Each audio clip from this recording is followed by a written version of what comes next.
మహాకుంభమేళా మహాద్భుతంగా సాగుతోంది. ఇంకొక 5 రోజుల్లో వచ్చే శివరాత్రితో ముగియబోతోంది.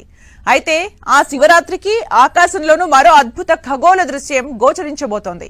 ఇప్పటిదాకా ఎవరూ ఇలాంటి దృశ్యాన్ని చూసి ఉండరని చాలా మంది చెప్తుండగా ఆ అరుదైన దృశ్యాన్ని సన్నివేశాన్ని దర్శించేందుకు అంతా సిద్ధమవుతున్నారు. ఇంతకీ ఏమిటా ఖగోళ దృశ్యం, ఏంటి దాని ప్రత్యేకత? ఈ స్టోరీ చూడండి.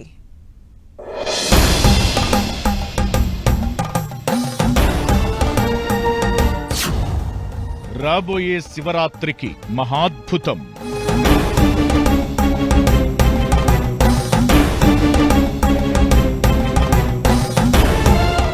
నేలపైనే అతిపెద్ద ఆధ్యాత్మిక సంబరం కుంభమేళా.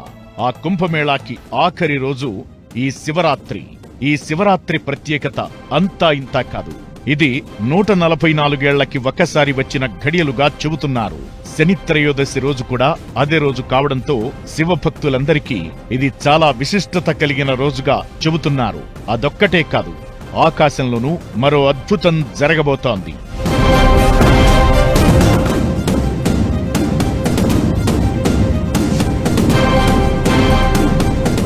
అంజి సినిమా చూసిన వారికి మొదటి సన్నివేశం గుర్తుండే ఉంటుంది.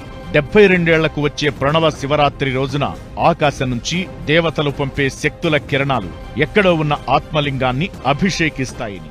అది సినిమానే కావచ్చుగాని ఇప్పుడు ఖచ్చితంగా అలాంటి శివరాత్రే 144 ఏళ్లకు రావడంతో కుంభమేళా చివరి రోజుగా కూడా నిర్ణయించారు. అదే రోజున గ్రహాలన్నీ ఒకే వరుసలోకి రాబోతున్నాయి.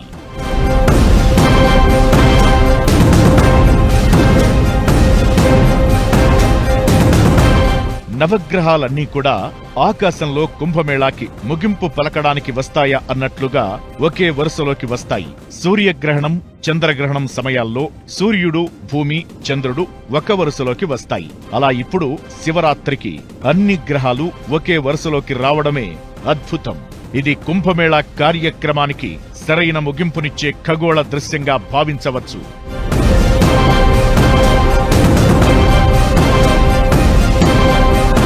ఒకే వరుసలో కనిపించే 7 గ్రహాలలో 5 గ్రహాలు బుధుడు, శుక్రుడు, కుజుడు, బృహస్పతి, శని స్పష్టంగా కనబడతాయని శాస్త్రవేత్తలు చెబుతుండగా యురేనస్, నెప్ట్యూన్ మసకగా ఉండటం వలన బైనాక్యులర్లు లేదా టెలిస్కోప్ల ద్వారా చూడొచ్చు.